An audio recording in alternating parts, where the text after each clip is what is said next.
Growing up, I always saw my sister hating wearing shoes. Did you have any investors that helped you get this off the ground, or mentors that helped you? In middle school, high school, I kind of fell away from that, even in college, because the hard times do come. And then it can be hard to believe that it's not going to be forever. I feel like in the beginning stages of starting a company, the most important thing is just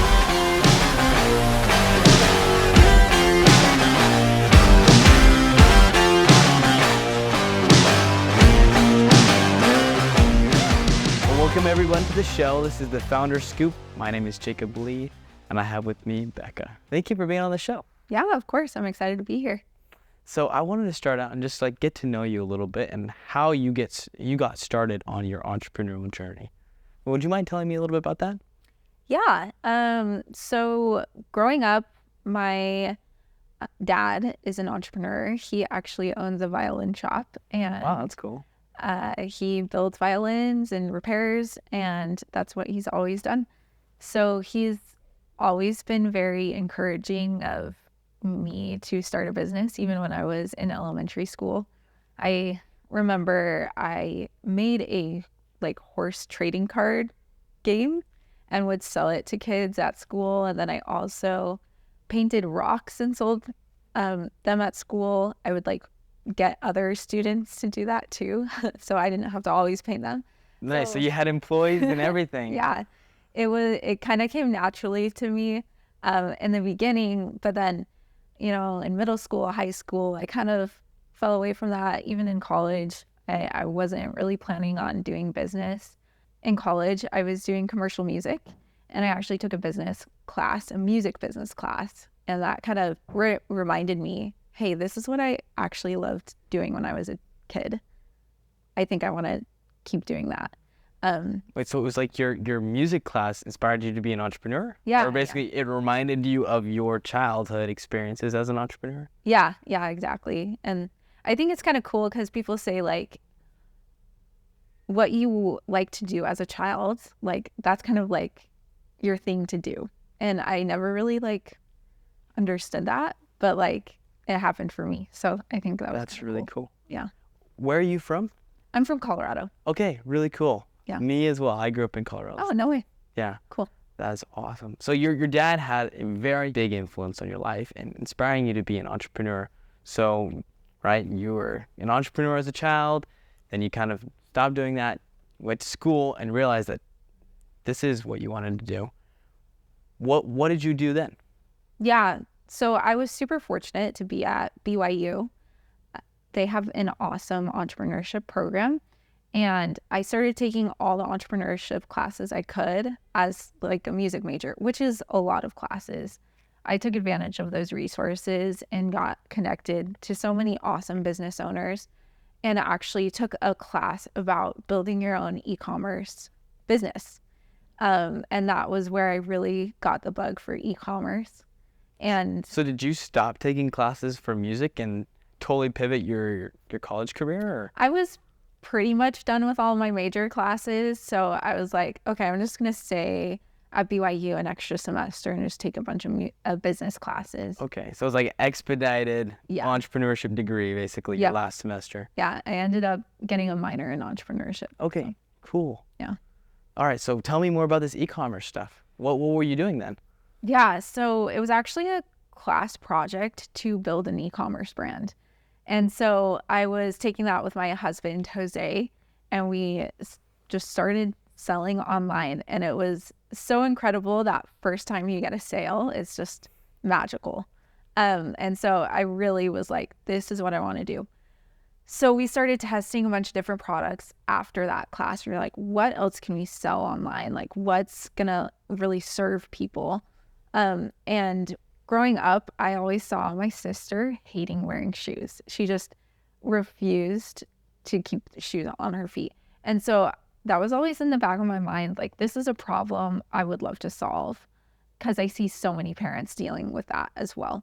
And so we came across a product that's kind of similar to what we do now, but we've iterated on it quite a bit. But we just started selling it. And these were these slip-on sock shoes. Wait, so did you develop your own version of the product then, or what did you do there? Yeah, so we started off selling something we could already get from the factory. So that was a way that we could just validate the concept. They were crappy quality, terrible. To just start out with something that you could already get, it was just not great. But we wanted to validate the concept because we were poor college students. And so that was a way that we could do it. And then now we've iterated on it quite a bit and improved it. Okay, so you started this in your class as a project, and now this is your full-time business. What happened in between? Like, when did you finally decide, oh, I see potential in this, I'm going to go all in? Yeah, I mean, it's a big journey to get to the point where you can go all in, at least in my experience. But so we started beginning of 2020, and we rode that e-commerce wave of COVID, right? Everyone was buying online. It was insane, and we just jumped right into it. The point where we went all in was when we ordered our first huge batch of inventory, and got our own designs of the product. Okay, that's really cool. So, like, tell me more about that. Did you design your own project? Did you take the existing product and improve it? What was that like? Yeah, so a big part of it was changing the materials, right? So an issue that people had with the initial product was that the shoes would sometimes slip off. And we worked with the factory to improve the elastic in the shoe to help it stay on. And we've also worked to change the heel cup of the shoe to stay on as well. So that was a big focus for us. Okay, that's cool. So you found in college, right? You had this project, you found a potential market that had a pain, and you found a product to solve that pain. But then you found a problem with that product, and so you improved it. And now you've launched your own brand with this improved version of the product. Yeah, exactly. That's cool. So who are you marketing to? Yeah, so And tell me more about the product. yeah, I just realized that I didn't really talk about the product. So our product is a slip-on sock shoe for toddlers. We call them slip kicks.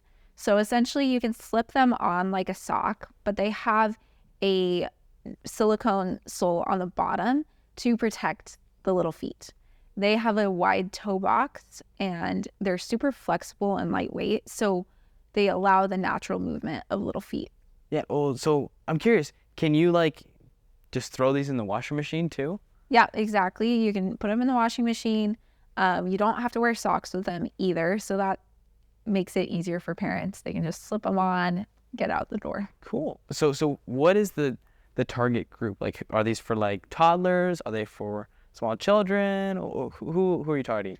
Yeah, right now our shoes are for children 6 months to 3 years.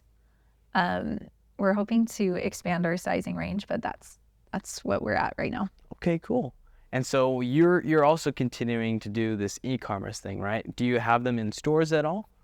Not yet. We definitely want to get there. But I feel like we haven't quite maximized what we can do in e-commerce yet. So we're still focusing there. Okay. That makes a lot of sense. That's really cool. Would you mind telling me more about like the process of solving the problem that you found with the product? Tell me like what was the specific problem and how you were able to figure out the solution? Yeah, we kind of started at a unique point because we started with the product, not quite the problem, but we knew that people loved these shoes. Like once we set up our website, set up our ads, people were just buying them like crazy. So we kind of actually had to do it in reverse and figure out what is this product solving. So what we were able to do, we set up a post-purchase survey on our website to find out like what are we solving here? Like what's the biggest reason that people buy the shoes? And we found out that there are two reasons people often buy our shoes. Number one is just for the ease of use, right? Like you can just slip them on, get out the door, no socks, machine washable, super comfy. Number two is kind of that, it's a great transition shoe for kiddos. If you think about it, children for the first year of their lives, don't wear shoes. They're mostly barefoot. And then once they're walking, all of a sudden they have to wear these clunky, rigid things on their feet that they're not used to wearing. And so our shoes are a great way to introduce shoes to kiddos. They're super lightweight, flexible. They barely notice they're wearing shoes. So you made this really big pivot in improving the product. Are there any other major pivots that you've made along the way? Yeah, that's a good question. Well, I guess one big pivot that we did was we did have a rebrand. Oh, really? Yeah, in April.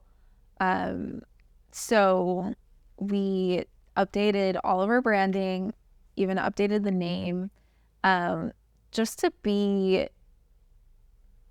We did this so that we could have a more unique place in the market for children's products. A lot of times you look at children's products and they're very pastel and soft and kind of muted, but we felt like that doesn't really match toddlers' personalities, right? And so we've kind of transitioned to Romp Stomp. That's our new name. And we have bold designs to kind of reflect the big personalities of these little kiddos. Yeah. So what was the original name of the company? Did you change the name? Yeah. It was called Memoir Kids. Okay. That is definitely a big change then. Yeah, it was different, but I don't know. I feel like sometimes in business, you just kind of know something needs to change. It's like not quite right. It just doesn't sit right. And that's like one thing I've learned is that like you can always adjust in business. I feel like a lot of times, at least when I first started in business, I was like, okay, if I start with this one product or this one thing, like I have to stay with it. I have to make sure it's the right choice. But in business, you're constantly pivoting, constantly like adjusting and iterating. I feel like in the beginning stages of starting a company, the most important thing is just going forward, right? Totally. And it seems like that was a big part of your journey too, is like, just let's go, let's make this happen. Along the way, we'll make changes. Even if it has to be a rebrand, like that's not a big deal. We can totally do that. Yeah, totally. Like, that's one thing I definitely credit my husband with is like, he's the type of guy who'll just like jump in and go for it. And I'm really thankful for him because I'm the kind of person who likes to kind of just think about things forever. And so he's taught me to just like, hey, like, let's just go for it. We'll figure it out on the way. Cause that's what you got to do in business. You never know. Like, we started in January of 2020. We had no idea COVID was coming, right? Like no one did. And so you can't plan for everything like that. You just got to keep going and keep pivoting. That's cool. So your husband had played a big role in this. Does he work in the company as well? What is that relationship like? Yeah. So my husband's awesome. And we've also figured out that we're better spouses than business partners. That's a good lesson to learn very quickly on. Yeah, at least for now, I think. So he actually has his own business, another footwear brand called Otishi. And it's fun though, because it's like we're not directly working with each other in our businesses, but we're always talking about business and bouncing ideas off each other. And so that's been super fun. That's really cool. So with both of you guys having businesses, they take up a lot of time. How do you manage the time that you spend together and make sure that happens? Yeah, I mean, I think we definitely live by our calendars. So we put those like times in first of like date night and everything. But also, I think it's also understanding that like there are different seasons in life and sometimes you kind of have to sacrifice a little bit in order to get what you want, right? And so at our point right now, maybe we don't spend as much time together as we did, when we were first married. But we definitely make it a priority to get those time blocks in, but also understand that it's kind of a season in life. So where do you see this going then? Like with both your businesses especially? Yeah, I mean, I don't know. You caught me off guard with that question. I am really passionate about serving our customers and figuring out what products would serve them best on their journey. And so I definitely see us expanding into different products. But all in all, I'm just obsessed with our customers. Like, I just want to give them the best experience possible. And I'm so passionate about giving that experience to them. Man, that's really cool. I feel like businesses that really focus on the customer and have that passion to serve, they make all the difference in the lives of the customers. So that's really cool that that's something that means so much to you. Yeah. So imagine a day when you've done it all. You've got all the products that you want. You have this business. Would you consider selling it? Yeah, I think honestly, I got some great advice when I was first like getting into business, is to always build your business like you're going to sell it. Meaning you want to build systems, you want to build ways that your business can operate without you, whether you sell it or not. That's just a good business. So that's always been my goal, to build like we're gonna sell. So let's take a step back again. When you were getting this started, right? You were doing this e-commerce thing in school. Did you have any like investors that helped you get this off the ground, or mentors that helped you kind of figure out what you wanted to do? We had so many mentors, and they came from BYU professors, people in the community. We definitely wouldn't be where we are without them. And I think that's a really cool thing in business, especially, is just like this attitude of like giving back, because so many people have given to you. And that's something that I love. When we first got our big order of inventory, we did get some help from family to just fund that, because it was a big step for us. We had validated it though. We like knew customers wanted this. And so we were confident in doing that. And that was our kickstart on our journey. Wow. So was it only friends and family that invested? Yeah. Wow. That's cool. So it sounded like a lot of the e-commerce strategy played a role in getting you guys making profit just from the get-go. Yeah.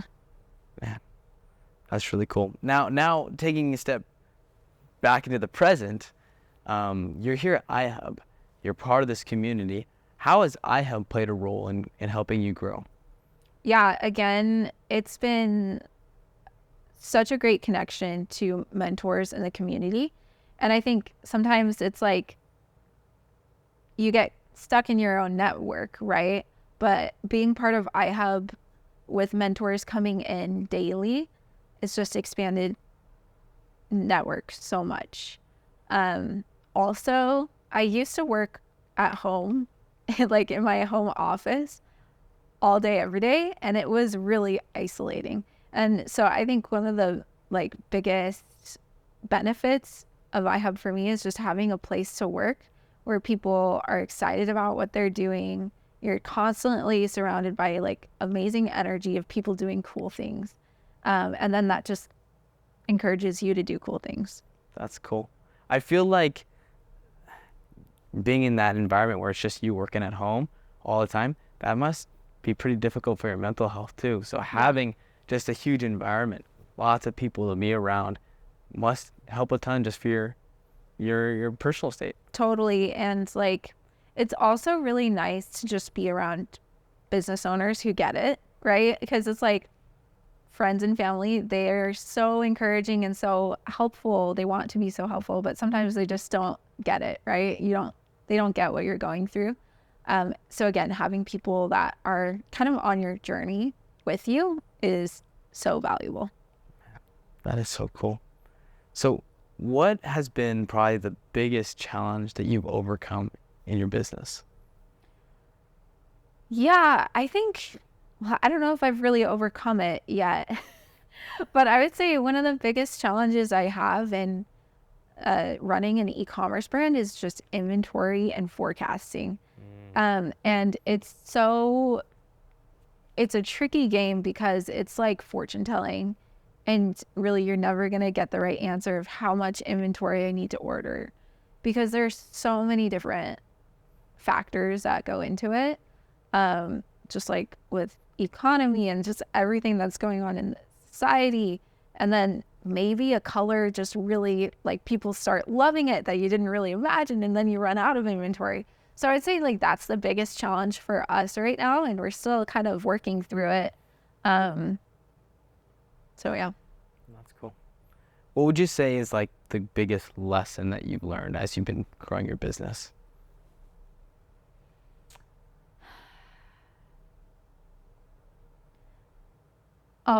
I might say a couple, but Yeah, go for it. yeah, one of the lessons I've learned is that situations are not usually permanent. And that can be really hard to see when you're like in a really hard time in business. Because the hard times do come, right? And then it can be hard to believe that it's not going to be forever, if that makes sense. But over the 4 years we've been in business, I've been through enough low periods and come out of them that I know like you're always going to work through it and you're always going to figure out a solution, because that's what business owners, entrepreneurs are, right? We're problem solvers. And even if you feel like a problem is impossible to solve, just give it a couple days, talk to people, reach out to mentors, you'll start finding a solution. So I think that's definitely one thing that I've learned. And then another thing that we kind of touched on already is just go for it. Just go for it, because you're going to learn so much more on the journey rather than thinking about it. That's cool. Do you have any other advice that you would give to someone who's just starting out or in the beginning stages of their business? Yeah, I think especially if someone's wanting to get into e-commerce, be obsessed with your customer. At the end of the day, that's what drives your business, right? And use your customers as a resource. They will tell you exactly what they want if you ask them, if you build that community where they feel like they can share. And that's been so valuable to us, to talk to our customers, learn what they're struggling with, and find a solution for them. Well, Becca, I really appreciate you coming in today. Thank you so much for all the lessons you've shared. Yeah, of course. It's been fun.